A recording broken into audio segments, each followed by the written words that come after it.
Goeiemôre, good morning, hujambo, dobro jutro, salam alaikum. How to make a treble two together, also known as a treble decrease. This is the UK term.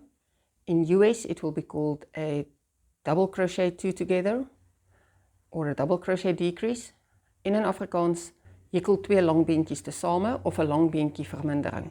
This is a very useful stitch for shaping, whether it is a two-dimensional shape or it helps with a three-dimensional shaping as well in something such as amigurumi. But it can also help if you change a stitch pattern that requires a certain multiple. You can manipulate the stitch count with a decrease. How to make one? To start, let's quickly review a normal treble crochet. The loop on the hook does not count. So yarn over, insert the hook, yarn over and draw up a loop. You have 3 loops on hook. Yarn over, pull through 2, so that there are 2 loops remaining on hook. Yarn over, pull through 2. This was a normal treble crochet. To treble 2 together, you follow the same pattern halfway. Yarn over, insert hook, yarn over and draw up a loop, so that you have 3 loops on hook. Yarn over and pull through 2. Up to this stage, it's exactly the same as a treble crochet. You have the loop that you started with and 1 loop of making the first treble crochet halfway. But you do not complete the stitch. At this time, you now start making your second treble. Yarn over, insert into the next stitch, yarn over and draw up a loop. So you will have 4 loops on hook. Yarn over and pull through 2 only. And if you look at the stitches themselves, you can see that each of the 2 trebles that you've just made is only halfway made. They only come halfway to the other trebles of the pattern.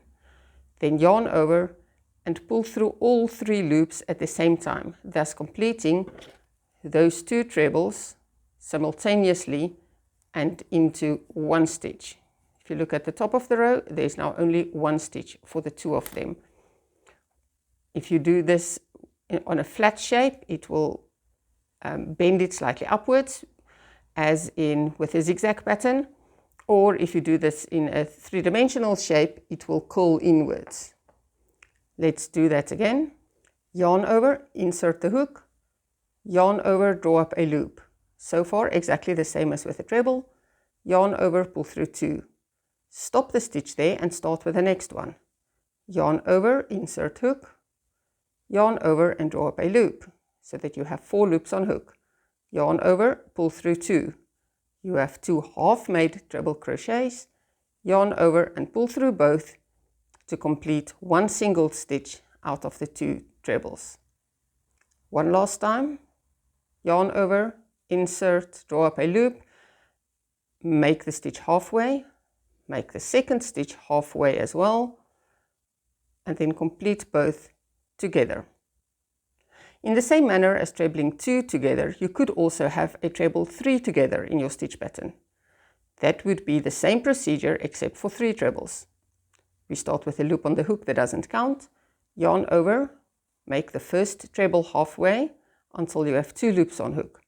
Yarn over, insert and draw up a loop, yarn over, make the second treble halfway.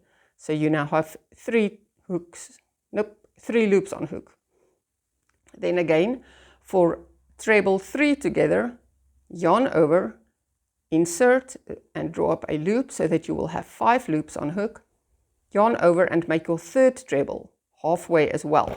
So you can see 3 trebles halfway done. And if you now yarn over and pull through all the loops remaining, you will complete 3 treble crochets together into 1 stitch. And you can clearly see how the work wants to curl, because we've made so many decreases in a row, and that is why it is a useful stitch to help with shaping in 3-dimensional shapes. I hope this is helpful. Until next time, have fun crafting!